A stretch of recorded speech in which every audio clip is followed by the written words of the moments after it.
आर्यों के भारत प्रवेश की भ्रांत धारणा के खंडन में आज का यह मेरा प्रसंग सहायक रहेगा।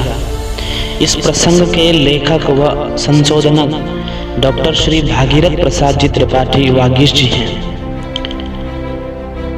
पश्चिमी विद्वानों और उनके अनुयायी कुछ शुद्धिजनों की भ्रांत विचारधारा के अनुसार आर्यों ने यानी भारतवासी जो यहाँ के मूल हैं, इन्होंने मध्य एशिया आदि भूभागों से चलकर भारत में प्रवेश किया।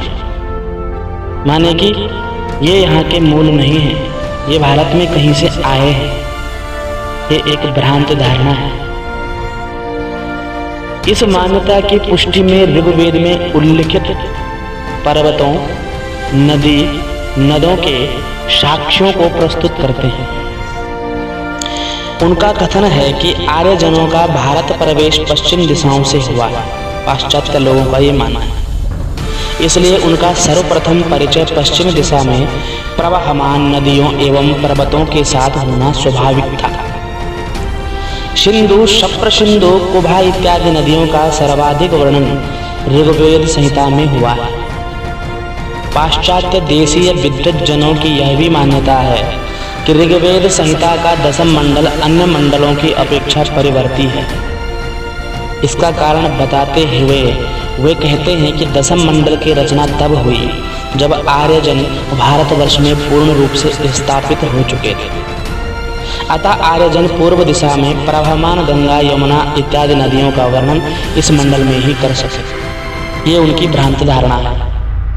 किंतु भारतीय संस्कृति की प्रकृति एवं सुदीर्घ परंपराओं की अतल स्पर्शी गहराइयों को नापने में झिझकते पश्चिमी संस्कृति के भक्तों द्वारा उद्भावित ये भ्रांत धारणाएं सर्वथा हास्यास्पद एवं उनके अपरिशक्त ज्ञान की सूचक है। यह उनका अपरिपक्व ज्ञान था कि जो वह भारतीयों को यानी कि आर्यों को ये कहते हैं कि ये पश्चिम देशों से आए हैं। यदि आर्यों ने पश्चिम दिशा से भारत प्रवेश किया होता और अफगानिस्तान, सिंधु प्रदेश तथा पंजाब में सर्वथा प्रथम स्थापित हुए होते तो पूर्व दिशा में स्थापित होते हुए भी उन्होंने भारत के पश्चिम भाग में प्रवहमान नदियों की पूज्यता को भुला न दिया होता। वे सर्वतः प्रथम पश्चिमी नदियों एवं भूभागों को ही स्मरण करते। ऋग्वेदीय दशम मंडल के 75वें नदी सूक्त में नदियों की स्तुति की गई है। इस नदी सूक्त के प्रथम मंत्र में बताया गया है कि सिंधु नदी अपने बल से सभी नदियों को अतिक्रांत करके प्रवहमान है। इसके परवर्ती सभी मंत्रों में सिंधु का वर्णन हुआ है। केवल पंचम मंत्र में पूर्व दिग्भाग की ओर प्रवहमान गंगा, यमुना, सरस्वती नदियों की स्तुति की गई है। उक्त श्लोक में आप सुने, इमं मे गंगे यमुने सरस्वती शतुद्रे स्तोमं सचता परुष्णया असक्न्यामनुद्वदे वितस्तयार जी की ये शृणुहा सुषोमया। ऋग्वेद दशम मंडल 75वें सूक्त का 5वां श्लोक। इस मंत्र में नदियों की प्रार्थना का जो क्रम रखा गया है वह दिखता है कि आर्यजन पूर्व दिशा से पश्चिम दिशा की ओर अग्रसर हुए थे। गंगा के पश्चिम में यमुना है और उनके पश्चिम सरस्वती। सरस्वती के पश्चिम पंजाब की सतलुज, इरावती, चिनाव, मर्दवृदा यानी चंद्रभागा, झेलम और व्यास नामक नदियां प्रवाहित हैं। इस मंत्र के परवर्ती छठे मंत्र में गोमती, गोमल अफगानिस्तान के अराकोशिया में प्रवाहित तथा काबुल नदियों का नामोल्लेख हुआ है। काबुल नदी का प्राचीन नाम कुभा है। अंतिम नवम मंत्र में सिंधु नदी की महिमा बताई है। अष्टम मंत्र बताया गया है कि सिंधु नदी के तटवर्ती स्थान ऊनी कंबलों, विबुध धन धान्य से, औषधियों से, कई प्रकार की सामग्रियों से समृद्ध थे। सिंधु नदी में आध्यात्मिकता की अपेक्षा भौतिकता अधिक झलकती है। जो हम अक्सर सिंधु घाटी सभ्यता में पढ़ने को मिलता है। परवर्ती कुछ पुराणों में सिंधु में तर्पण आदि धार्मिक कृत्यों के अनुष्ठान की चर्चा के अतिरिक्त बहुत महत्व नहीं दिया गया है। आर्य समाज पूर्व दिशा से पश्चिमाभिमुख यात्रा करते हुए कुछ समय तक सिंधु क्षेत्र में ठहरे हुए, वहां से शक आदि देशों में फैल गए। भारत से समय समय पर आर्यों के निष्क्रमण होते रहे हैं। जिप्सी भाषा नामक ग्रंथ से पता चलता है कि रोमा नाम से प्रसिद्ध यायावर कबीले पुराणों में निर्दिष्ट राम नामक क्षेत्र से ईस्वी पूर्व और पश्चातन शताब्दियों में ईरान तथा मिस्र यानी इजिप्ट होते हुए संपूर्ण यूरोप, तुर्किस्तान इत्यादि देशों में फैल गए। राम नामक क्षेत्र से संबंधित होने के कारण वे आज भी स्वयं को रोमा कहते हैं, रोमियन। इजिप्ट से यूरोप में प्रवेश करने के कारण उन्हें जिप्सी कहा गया। यह राम नामक क्षेत्र वहां है जहां राजस्थान, पंजाब एवं सिंधु प्रदेश की सीमाएं परस्पर मिलती हैं। समय समय पर हुए इन निष्क्रमणों का सम्यक अनुशीलन करने पर सिंधु घाटी की सभ्यता के रहस्योद्घाटन पर नया प्रकाश पड़ने की संभावना है। भारत से आर्यों के ये निष्क्रमण चिरंतन है। पश्चिमी संस्कृति में वैदिक देवताओं की नामोपलब्धि का रहस्य आर्यजनों के निष्क्रमणों में निहित है। पाश्चात्य विद्वानों का यह वक्तव्य सत्य से सर्वथा परे है कि ऋग्वेद संहिता में गंगा की स्पष्ट चर्चा एक बार ही की गई है। ऋग्वेदीय खिल पाठ में नदी सूक्त का एक खिल मंत्र सिता सिते सरिते यत्र संगते तत्राप्लुतासो दिवमुत्पतन्ति मिलता है। इसमें श्री गंगा और यमुना के श्वेत एवं श्याम जल की पावनता तथा दिव्यता को लक्षित करके वहां उनका स्मरण सीता और असिता के रूप में भी किया गया है। उनका यह कहना अवश्य सत्य है कि ऋग्वेद संहिता के अतिरिक्त यजुर्वेद, सामवेद और अथर्ववेद संहिताओं में गंगा की चर्चा नहीं आई है। यजुर्वेद संहिता के शतपथ ब्राह्मण तथा कृष्ण यजुर्वेद के तैत्तिरीय आरण्यक में गंगा स्पष्ट उल्लेख मिलता है। ऋग्वेद संहिता के एक प्रथम मंडल 158वें सूक्त के 4 और 6 मंत्रों में दीर्घतम पूर्व नाम दीर्घ तपस नामक महर्षि की कथा आई है।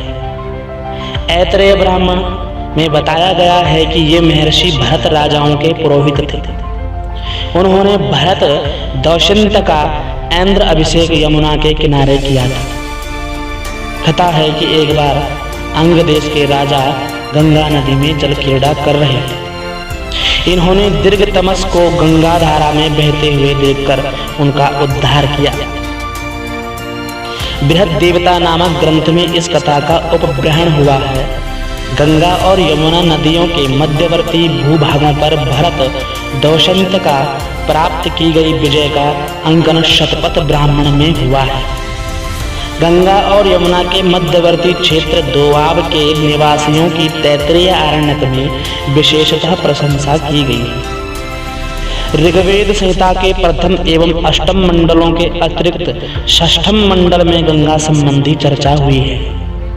वहां भरद्वाज ऋषि तथा कृपणपणियों के बबू नामक काष्ठकार ऐसा प्रसंग है जिसके अनुसार भरद्वाज ने बुबु द्वारा दिए गए दान को स्वीकार किया था। बुबु की प्रशंसा में भरद्वाज जी ने ऋचा पढ़ी। उसमें बुबु की दानोच्चता की समानता गंगा के ऊंचे तट पर लगे विस्तीर्ण वृक्ष के साथ की थी। कुछ इस प्रकार से है। यह ऋग्वेद के षष्ठम मंडल के 45वें सूक्त का 31वां श्लोक है। वर्षिष्ठे मूर्धन्यस्थात् उरुः कक्षो न गांगयः। गंगा शब्द से संबंधित गांग्या शब्द का व्यवहार किया गया है। नगांगया यह कक्ष वृक्ष का विश्लेषण है। गांगया कक्षः इसका तात्पर्य हुआ गंगा का वृक्ष। वैदिक वांग में विविध व्याख्याएं हैं जो भौगोलिक स्थानों का परिचय कराती हैं। महाभारत, पुराण इत्यादि वांग्मय में वैदिक कथाओं का विशदीकरण मिलता है। ऋग्वेदीय अष्टम मंडल का 19वां सूक्त सौभरी सूक्त के दान की सौभरी सूक्त के नाम से प्रसिद्ध है। इसमें पुरुकुत्स पुत्र राजा त्रदस्यु के दान की प्रशंसा है। इसमें 36वें और 37वें मंत्रों में सौभरी ऋषि ने राजा त्रदस्यु द्वारा किए गए कन्यादान की प्रशस्ति की है। आदन्मे पौरकुतश्च पश्चाशतं त्रिशदस्य वर्धुनाम महिष्ठो अर्यः सत्पतिः उत मे पर्यो वर्योः सुवास्त्वा अधितुग्वने तृष्णां सप्ततीनां स्यावः प्रणेता भुवद्व सुदर्यानां पतिः। राजा त्रदस्यु से कन्यादान लेने के पूर्व सौरभी ऋषि नदी के जल में खड़े होकर तपस्या कर रहे हैं। ऋग्वेद संहिता में नदी के नाम का उल्लेख नहीं है।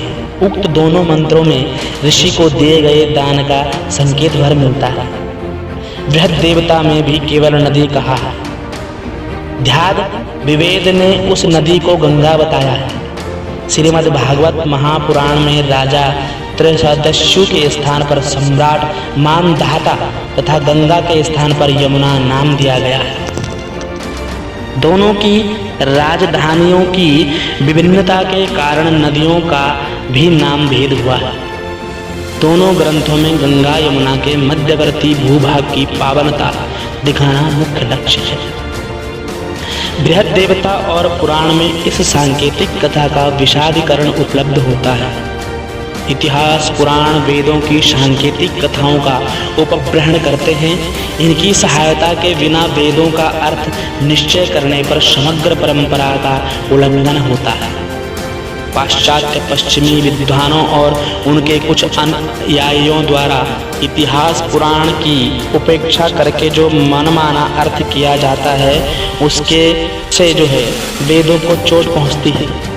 ऊपर युक्त विवेचन से यह स्पष्ट है कि ऋग्वेद संहिता के पहले, छठे और 8वें मंडल में भी गंगा का स्मरण किया गया है। आर्यजनों की प्रारंभ से ही गंगा के प्रति आदर भक्ति रही है। आर्यजनों का बाहर से भारत में आगमन नहीं हुआ, अपितु समय समय पर उनका भारत से अन्य देशों में निष्क्रमण अवश्य होता रहा है, जिसकी वजह से हमें अन्य जगहों पर भी भारत का बोलबाला बढ़ाने में सामर्थ्य प्राप्त हुआ है। हम अगर राम का जन्म लें तो हम श्रीलंका में निष्क्रमण हुए। यदि हम देवी भागवत महापुराण में जाएं तो अमेरिका और यूरोपीय देशों में भी हमारा निष्क्रमण हुआ। यदि हम भागवत महापुराण में उतर जाएं तो प्रियव्रत के द्वारा उसके रथ के द्वारा चलाए जाने पर सप्तद्वीपों का निर्माण हुआ। यह भी भारत का निष्क्रमण ही था।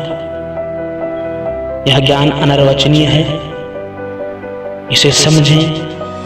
अपने धर्म, अपने भारत भूमि आर्यवर्त के प्रति सजग रहें, जानकारी प्राप्त करें, जानकारियों को समझें। अन्यथा लोगों के कुठाराघात जो है इसके इतिहास का समूल नाश करने में सफल हो रहे हैं। मैं पुनः आप सभी से प्रार्थना करता हूं कि अपने धर्म, अपने नियम, अपने अनुशासन और अपने राष्ट्र के प्रति समर्पित रहें। आचार्य संदीप कोटनाला पुनः आपके बीच में उपस्थित होता रहेगा। सादर प्रणाम।